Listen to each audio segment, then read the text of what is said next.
प्रधानमंत्री मोदी ने मुख्यमंत्रियों के साथ मीटिंग में ट्रिपल टी यानी टेस्टिंग, ट्रेसिंग और ट्रीटमेंट पर फिर से फोकस करने की जरूरत बताई, जिसकी बदौलत हिंदुस्तान ने कोरोना के कहर पर काबू पाने में कामयाबी हासिल की थी। हालांकि अनलॉक और वैक्सीन आने के बाद लोग भी लापरवाह हो गए हैं और प्रशासन भी थोड़ा सुस्ता हो गया है, जिसका नतीजा अब एक बार फिर तेजी से बढ़ रहे केस के रूप में देखने को मिल रहा है। इस वक्त देश के 16 राज्यों में 70 जिले चिंता का सबब बने हुए हैं और सबसे ज्यादा हालात महाराष्ट्र में बिगड़े हुए हैं। खुद देखें कैसे।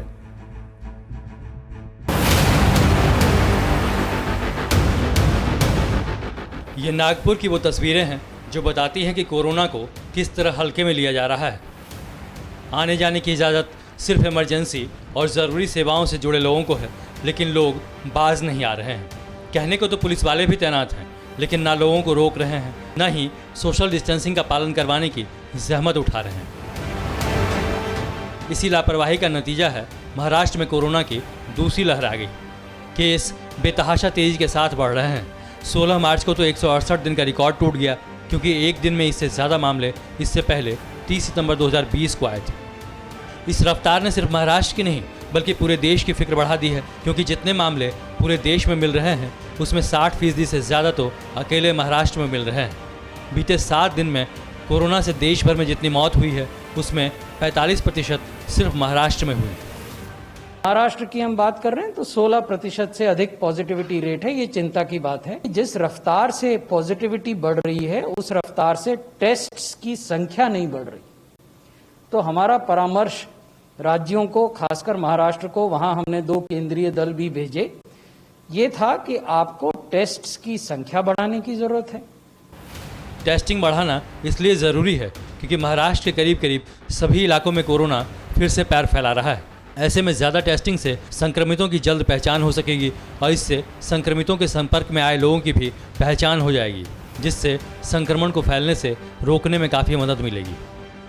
इस वक्त आप जो मैप देख रहे हैं उसमें देश में सबसे ज़्यादा संक्रमण के शिकार हो रखे 18 ज़िलों के 10 दिन के आंकड़े हैं।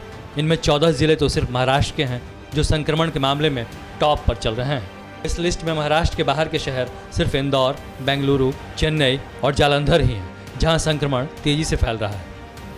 महाराष्ट्र के अलावा पंजाब के बढ़ते कोरोना के केस भी चिंता का विषय है। पंजाब की पॉजिटिविटी 3.4% थी, अब वो डबल हो गई है, 6.8% हो गई। अब इस तरह की पॉजिटिविटी का आना ये दिखाता है कि हम कोविड अप्रोप्रिएट बिहेवियर का पालन नहीं कर रहे हैं, हम 2 गज की दूरी का पालन नहीं कर रहे हैं, हम मास्क नहीं लगा रहे हैं, जो भी हमें सावधानियां बरतनी चाहिए वो हम नहीं कर रहे हैं। जिसके कोरोना की अगर बात करें तो कड़ी तोड़ने का सबसे बड़ा जरिया वैक्सीनेशन ही बचता है। वैक्सीनेशन को गति देने के लिए आज प्रधानमंत्री मोदी ने भी वैक्सीनेशन सेंटर बढ़ाए जाने की बात कही, लेकिन इस बीच देश में मौजूद 2 वैक्सीन में से एक वैक्सीन को लेकर भी फिक्र बढ़ने लगी है। दरअसल बीते एक हफ्ते में 12 देशों ने ऑक्सफोर्ड एस्ट्राजेनेका की वैक्सीन पर अस्थायी रोक लगा दी।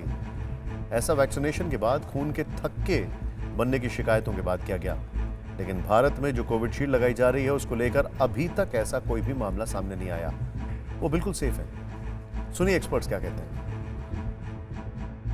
कोविशील्ड वैक्सीन पूर्णतः सेफ है और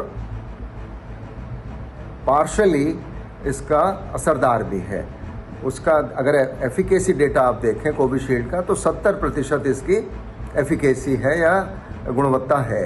तो इसलिए ये सेफ्टी तो इसकी 100% है, 100%। और जो भी रिपोर्ट्स यूरोप से या कहीं से आ रही हैं कि उन्होंने कोविशील्ड के उपयोग पर थोड़ा प्रतिबंध लगाया है, वो भारत में बनी हुई कोविशील्ड पर नहीं लगा है, वो यूरोप में यूरोप बनी वैक्सीन से आए हैं। इसलिए आप कोविशील्ड जो भारत में बन रही है सीरम इंस्टीट्यूट द्वारा, वो पूर्णतः सुरक्षित है, पूर्णतः उसकी कोई मेजर साइड इफेक्ट नहीं है, किसी की जान नहीं गई है उस वैक्सीन की वजह से। किसी भी वैक्सीन की प्रक्रिया को जब जो फेज़ 1, फेज़ 2, फेज़ 3 ट्रायल के द्वारा गुजारा जाता है, पहले देखा जाता है कि वैक्सीन कारगर है या नहीं, दूसरा देखा जाता है कि सुरक्षित है कि नहीं। कोविशील्ड को वैक्सीन दोनों कारगर और सुरक्षित पाया गया, फिर मार्केट में लाया गया। ये ज़रूर है कि इन दिनों कुछ खबरें ऐसी आई विदेशों से कि कोविशील्ड वैक्सीन लेने के बाद कुछ क्लॉट्स बनने की संभावना आई, 23 लोगों में हुआ है। इसको डायरेक्टली ये बताना कि वैक्सीन के कारण ही हुआ या संजोग ऐसा हुआ कि उस समय उनको क्लॉट बना और वैक्सीन लगा, इसलिए अभी ये कहना कि वैक्सीन सुरक्षित है और कारगर है, लेना चाहिए। कुछ लोग ये भी कह रहे हैं कि कहीं इसके पीछे कोई बहुत बड़ी साजिश तो नहीं है।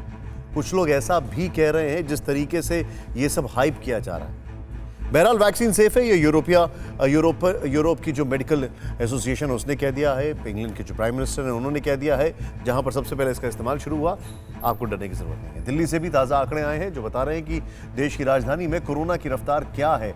आज 536 नए केस आए हैं, 3 लोगों की कोरोना से मौत हो गई। जरूरत है सभी को वैक्सीन लेने की और देश में कोरोना कवच तैयार करने की, ताकि हम एक बार फिर पहले के हालात में ना पहुंच पाए।